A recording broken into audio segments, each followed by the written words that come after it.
Hold, sell, and buy. Welcome back to Sound of Siren. I'm Xavier. I'm Dylan. Welcome back to another episode, and we have episode 3 of the Supercoach series. Unfortunately, we missed last week. Apologies about that. But Das and Zave, how are you boys? And how was your week on Supercoach? I'm all right. My week on Supercoach was horrible. Same, yeah. I'm doing all right, but Supercoach is just not doing all right. It's just not working. Don't know why. It's just not working. I think before we get into anything, I want to address the elephant in the room, and that being Darcy's decision not to go Gawn and Grundy. This week they scored 163 and 162 respectively. And we know Darcy started with Draper, who got injured, and I think he's traded him down to the Fremantle Ruckman, I believe. But Meek. you can confirm or deny that. Yeah. Look, yeah, first week I thought I'd done something genius here. I've got ahead of the pack. But yeah, I just hope that Max Gawn has another rubbish score or two and his price drops low enough so I can get him in as soon as possible. Well, shall we jump straight into it? Das, you're up first. Show us what your team produced this week. We only managed to pull in 1,902 this week. So this is what the team's looking like. It's not great.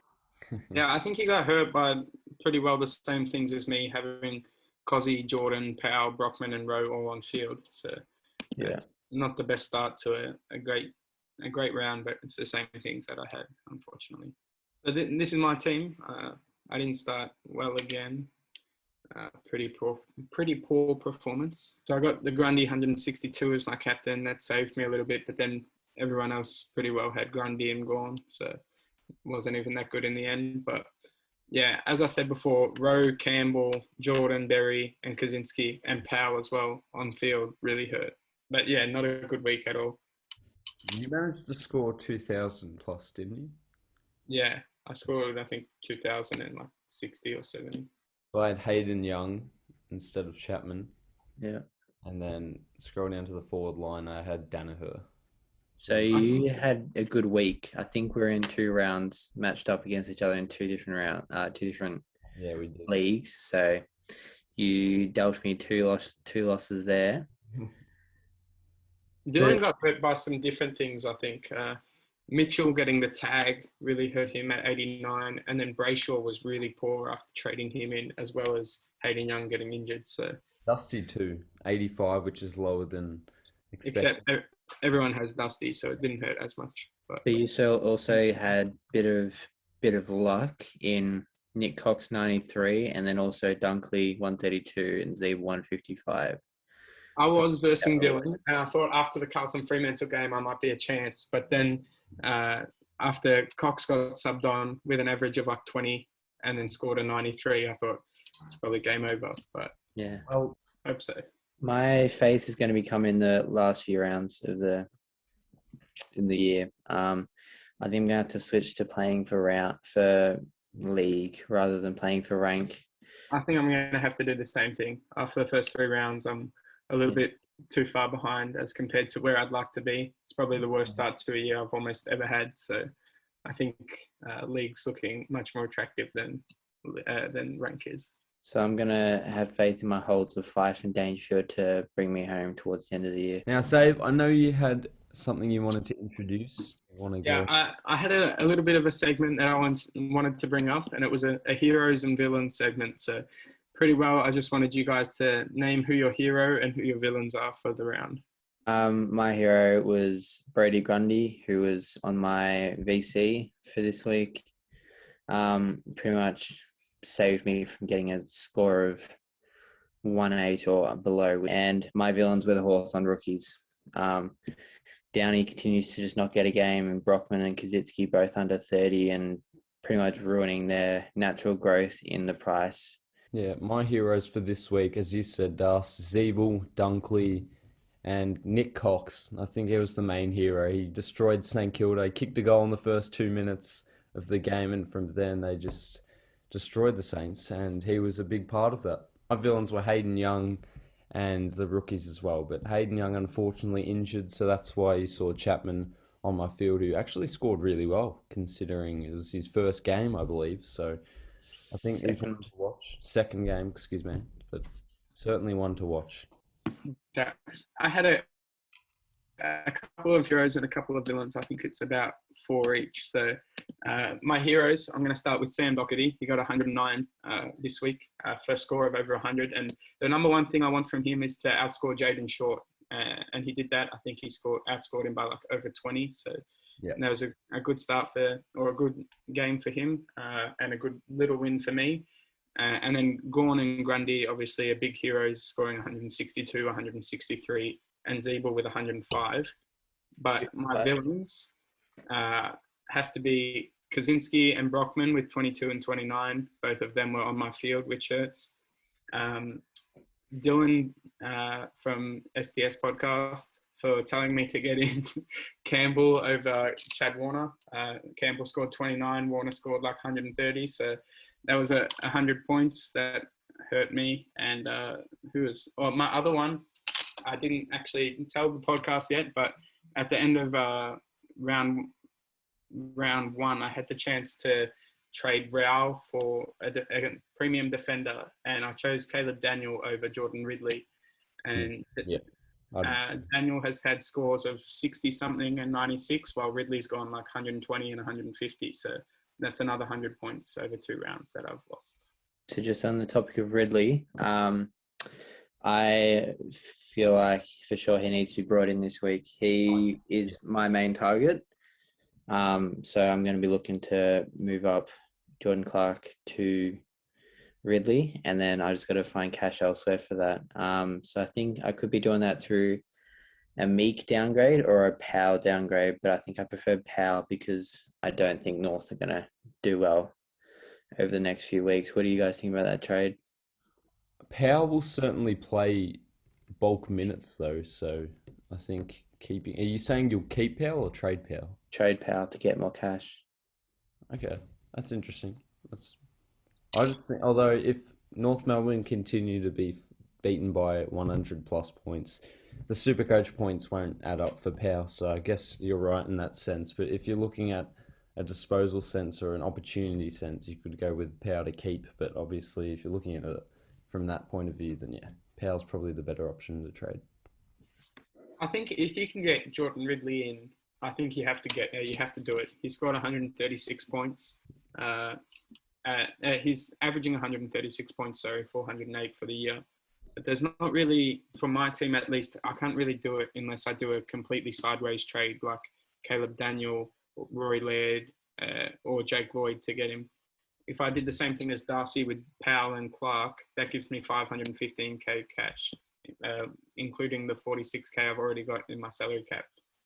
Jordan Ridley cost 586k, so I'm 70,000 short. Plus, I need to bring in another player, so I can't do that to get him. And there's not really anything I can do unless I trade out another premium, and I don't really want to do that. So I think the next couple of weeks, Jordan Ridley is just going to continue to be my villain. Yeah, that's fair enough. And I did the same. Caleb Daniel over Ridley at the start of the year. Silly decision, but whilst we're on Jordan Ridley, he is the first one on my buy list for the buy, sell, and hold. And as you said, another huge performance. 136 he's averaging, and I think he scored 150 plus. But so certainly one to look out for. Another one is Heath Chapman, who I just showed you in my team. It's really a spontaneous performance. He's come from nowhere and scored 88, and he's bound to have more of the ball with the absence of Hayden Young. CJ from the Hawks, Blythe, only 330,000. He did increase in price, but he's averaging 102 for a mid-price player. And as I stated in a previous episode, his ability to play on and take a few bounces gains plenty of meters, which is elite for Supercoach scores. Now to the sell and hold, I've just got one for each at the moment, and the hold should probably be the buy, and it's Chad Warner for the Swans. He was 144 last week. He's now 228. So an 84k inflation and still a cheap price, and will continue to make money since Sydney have placed him in the midfield position. But the sell, in my opinion, is Paddy Dow. And I don't know whether or not you agree with me, but he's 211,000 and he's just not worth having. Is that a bit rough? But I don't think he's producing good scores and he really isn't accruing the football. So what do you think? Yeah. I agree with all of them. I do have a few more sells than that. Yep. So I think no. So I've got Danaher as a hold. I think Danaher is a hold at this point. And I think Zeeble is now a long-term hold. He's switched from a short value proposition to. I've decided that if he's able to score 155 and 128 point loss, I think he could be a top 8 forward at the end of the year. And so that's when I've come to the Tex versus Zeeble argument. So for Tex to score 140, he's been kicking 5 or 6 goals and his team's been competing very well. If they were to move back to their form last year, he'll be completely gone. Whereas Zeeble's getting big scores when North getting smashed. So I do think if I would have to get one of them in this week, I'd be going Zeeble over Tex unless you already have one or the other. I just want to say, Zave, you do say that, but against the Swans, they did lose, and Tex Walker managed to pull a score of, I believe it was 120, I think, off the top of my head. I'll do some research for you. It was 143 in a 45-ish point loss. But he still had to kick 5 goals to get there. True. Very true. Yeah. Yeah, so I think what Darcy's saying is if Tex Walker doesn't kick 5 or 6 goals, you remove that from his score, he's probably only scoring like 40 points or 50, 60 points. Whereas you remove the goals from Zeeble, he's still averaging over 100. So I think Zeeble's a better prospect from a Supercoach perspective due to the fact that his scoring is going to be a little bit more consistent as he doesn't rely on kicking big bags every week in order to get a big score like not only Tex but some other key forwards in the league do. And also his team performance doesn't seem to have as much of an impact as it would on Tex. Who's to say Tex won't continue to kick bags, though? It's not like it's easy opponents. He's had Mark Blitzarves, he's had Sam Collins, and he's had the Dane Rampy / Jake Lloyd duo. So I do think that he'll continue to kick at least 2 a game, which is probably a solid 75, 80 points. But then if he's kicking 2 a game, it comes to the point like, is it worth having someone that's over 400k now just to kick 2 goals a game? Another buy just off the top of my head is Lockie Jones for the Power, who was placed in teams, and I think I've just stolen Darce's, but he's making his debut this week, and I had to mention it because he's only 139,000 and making his debut, so certainly one to watch. And if you haven't done your trades already, or if you have and you want to reverse them, he's definitely an option as well. I wouldn't be getting him in first, though. Yeah. I wouldn't ever get a player who hasn't played a game into your team unless it's round 1. Yeah. In particular with some of the defensive rookies going down, Tom Highmore, or not going down but getting dropped. Tom Highmore, Nick Murray got dropped. Kaczynski barely scored. So he might be someone that you should be looking to get in. Just on Tom Highmore, I'm going to ask you, Dylan. You're the St Kilda supporter. As you were saying in our other episode, Jake Carlisle played really well, and with him playing well, do you think it sort of closes the gap for Highmore to get back into the team, or do you expect him to come back in?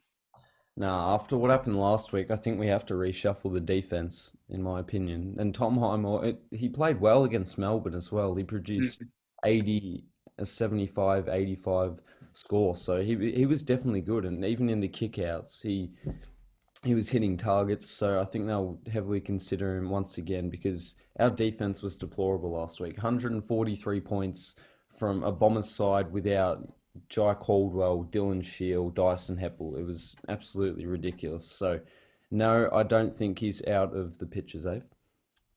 Just another one that I want to touch on. I want to go back to both of the segments that we've already done, the heroes and villains. I do have another villain, and that's the rolling lockout.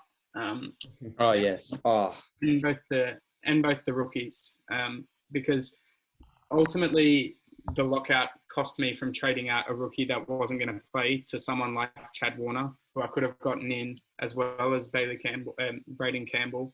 and then I would have had 2 scoring rookies rather than having Sharp, Murray, Highmore, Bergman all dropped this week. So that's really bad for my cash generation, and even bad for trying to get 22 scores on the field each week. So that's not good for me. Yep. Also, on the buy, hold, swap, I want to touch on that quickly as well with some of the players that I have. Nat Fife, I didn't trade him out last week, but it's looking like he's probably not going to play this week. And I think he has a Sunday game. So again, with the rolling lockout, we're not going to know until Saturday night if he's going to play or not. So do you think I should trade him out, or do you think I should keep him in my team? That's one thing that gets on my nerve. The announcements of the teams have been delayed to the day before this year, whereas in previous years it was at the start of the week.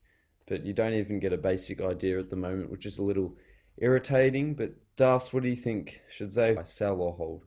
Hear me out. Fife to Taranto and then Clark to Ridley. If that price works out, I reckon that'd be a good move, because no Canelio now in the midfield.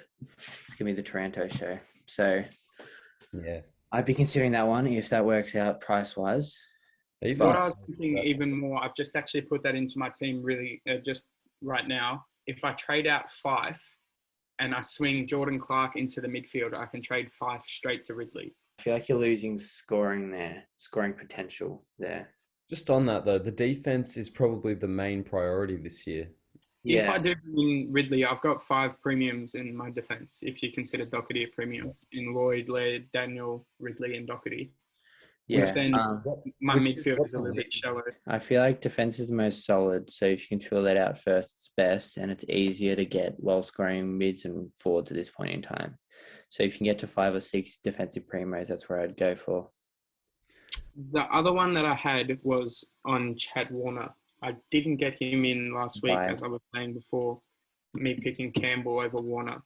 Do you think it's too late to bring him in, or do you think I should bring him in regardless? He's got a break-even of negative 72 this week, which is still really good, but he has increased in price by about 80k.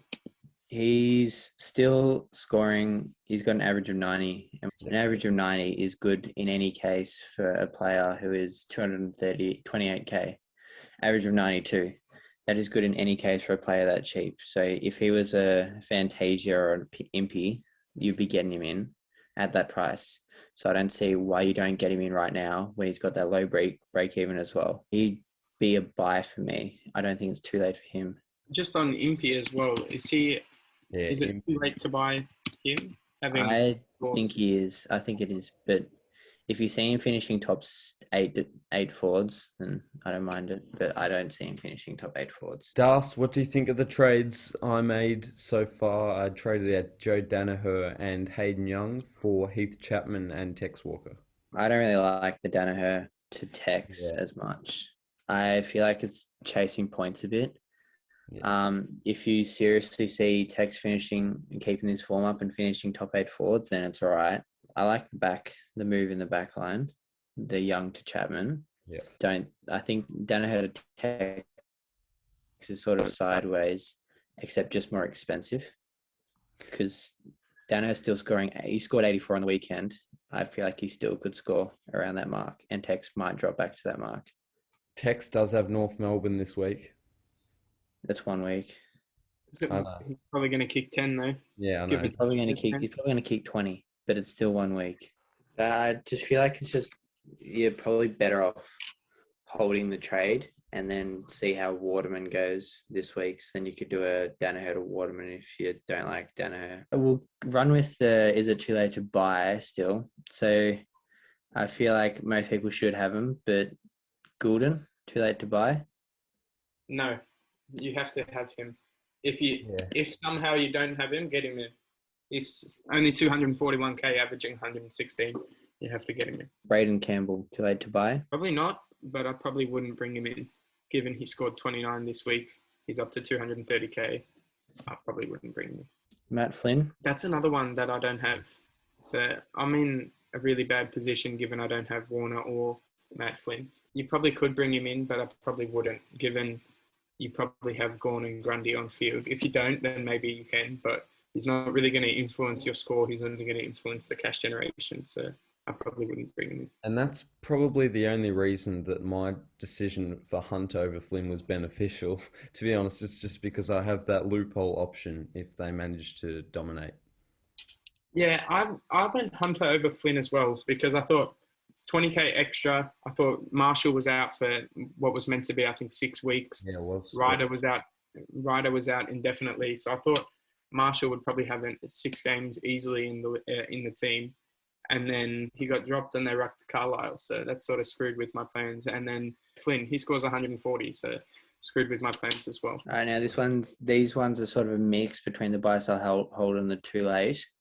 Is it too late to get Jack Bowes for Gold Coast? And if it isn't, would you buy him? Probably not. Averaging 118 at 491k. I don't think it's too late, but it's definitely a pod. 146, 114, and Very 95 true. scores. If you think he could keep up the form, then definitely bring him in. Yeah. But definitely risky given he's only got 3.8% ownership. All right, now I've got Jack Siebel. Is it too late to buy him? Probably not again, given that he scored 155. Yeah. It's interesting because it's like if you don't have Goulden or Zeeble, you've made a mistake, like a really bad mistake, given you miss out on them after they've scored 100 at such cheap prices and you don't bring him in. Yeah. I don't really see many teams not having him, but I think if you don't, you could still bring him in if you can get it to work. Like in Dylan's case, if he didn't have Zeeble but he had Danaher, I'd rather see someone trade to Zeeble than Tex Walker. Is it too late to sell Dangerfield? If you decide to hold him for 2 weeks, is it too late to sell? Yeah, it is. Yeah. You've done it for 2 weeks, just do it for one more. You know he's going to come back. It's a little bit different to the Fife one. We don't really know how long he's going to be out, given that it's an injury, but because it's a suspension, you know when he'll be back. So hold him for sure. Lockie Neal. Yeah, too late to sell. Yeah. If you've got him, keep him because he dropped like 100K already. So Yeah. That was a big call for me to drop him, but it proved to be beneficial, so I'm very happy. Anything else, Dave? That's it for me. All right, well, too easy. Good luck with your matchups, and Dales, hopefully you don't play number 30 in your public league this week, but Yep. Good luck, Save. Are we playing each other in any league? Do we know? I don't believe so. No. Too easy. Well, hope you enjoyed watching. This was episode 3, and round 4 is coming up. A great week of footy, as we mentioned in another episode, and I'm very, very keen. Hope you enjoy. Make sure to like, subscribe, and let us know any other ideas or segments for the Supercoach series. But we hope you enjoyed, and we'll see you next time.